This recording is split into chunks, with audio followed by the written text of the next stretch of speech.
Episode की शुरुआत में हम जीसू को उसके घर पर देखते हैं।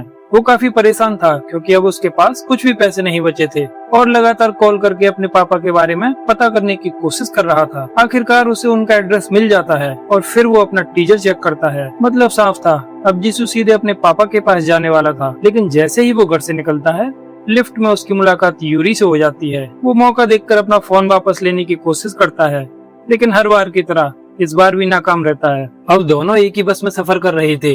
जीसू अपने पैसे लेने के लिए सियोल से उल्सान जा रहा था और यूरी भी उसके साथ निकल पड़ी। काफी तलाश के बाद दोनों आखिरकार उसके पापा के घर पहुंच जाते हैं, लेकिन अंदर का हाल देखकर दोनों ही हैरान रह जाते हैं। पूरा घर कबाड़ से भरा पड़ा था, फिर भी वो हर जगह पैसे ढूंढते हैं, लेकिन उन्हें कुछ नहीं मिलता।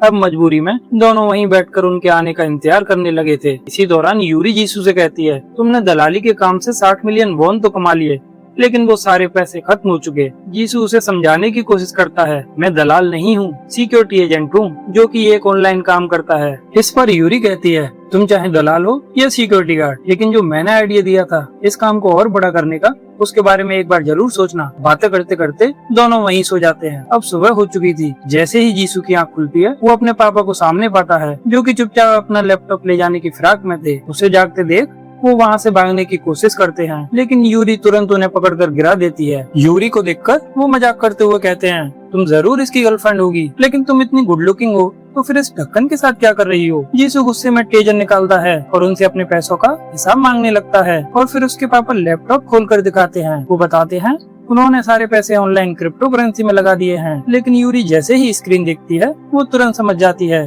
कि ये पूरा पेज फेक है। और देखते ही देखते जीसू के सारे पैसे डूबने लगते हैं। ये सब देखकर जीसू कैसे भी अपने गुस्से को कंट्रोल करता है और घर से बाहर निकल जाता है। यूरी उसे रोकने की कोशिश करती है। वो कहती है, चाहे जैसे भी हो अपने पापा से पैसे निकलवाओ। लेकिन जीसू सिर्फ इतना कहता है, मैं कुछ नहीं कर सकता, वो जैसे भी हैं मेरे पापा हैं। और इसके बाद दोनों वापस लौटने लगते हैं और सियोल पहुंचते ही यूरी जीसू का फोन वापस उसके बैग में रख देती है, बिल्कुल उसी तरह जैसे उसने फोन लिया था। दूसरी तरफ हम मिस्टर ली को देखते हैं। उनसे मिलने मिनी की रूममेट आई थी। वो मिस्टर ली से पूछती है कि वो काम की रिक्वेस्ट लेना क्यों बंद कर दिए। वो बताते हैं, काफी दिनों से अंकल यानी जीसू से कांटेक्ट नहीं हो पा रहा। इसके बाद वो पैसे देते हुए कहती है कि अगर अंकल के बारे में कुछ नहीं पता तो हम दोनों मिलकर इस काम को कर सकते हैं। लेकिन मिस्टर ली साफ मना कर देते हैं। वो बोलते हैं कि मैं काम करूंगा तो सिर्फ अंकल के साथ, वरना नहीं। इसके बाद हम उसी लेडी इंस्पेक्टर को होटल में देखते हैं जहाँ से पिछले एपिसोड में मिनी ही भागी थी। वो इस केस में काफी दिलचस्पी दिखा रही थी कि आखिर ये लड़की इस होटल में करने क्या आई थी। उधर जीसू मिस्टर ली को कॉल करता है और कहता है, दोबारा बिजनेस रिक्वेस्ट लेना शुरू कर दो। लेकिन मिस्टर ली उसे जवाब देते हैं, मुझे पिछले महीने की सैलरी तक नहीं मिली है। तभी मिनी वहाँ पहुँच जाती है। वो दोबारा काम शुरू करने की बात करने आई थी, लेकिन मिस्टर ली उसे साफ मना कर देते हैं। उनका कहना था, अब तुम्हारी मानसिक हालत इस काम को करने लायक नहीं है। अगले दिन हम मिनी को टीचर रूम में देखते हैं। वो अपने टीचर से हाफ डे की छुट्टी लेने आई थी, लेकिन तभी यूरी भी वहाँ पहुँच जाती है। वो टीचर को बताती है कि प्रिंसिपल ने उन्हें बुलाया है। अब मिनी और यूरी साथ बैठकर इंतजार कर रहे थे। इसी दौरान यूरी उससे पूछती है, तुम आखिर करती क्या हो। मिनी जवाब देती है, मैं एक वेट्रेस हूँ, लेकिन अब इस काम को छोड़ रही हूँ क्योंकि मेरे बॉस ने ही काम बंद कर दिया। लेकिन यूरी को तो पहले से ही सच्चाई पता थी कि वो क्या करती है। उधर जीसू एक फैक्ट्री में काम करना शुरू कर दिया था, लेकिन सारा दिन काम करने के बाद भी उसे बहुत कम पैसे मिल रहे थे। अगले दिन यूरी उससे मिलने आती है और अपने साथ बाहर ले जाती है।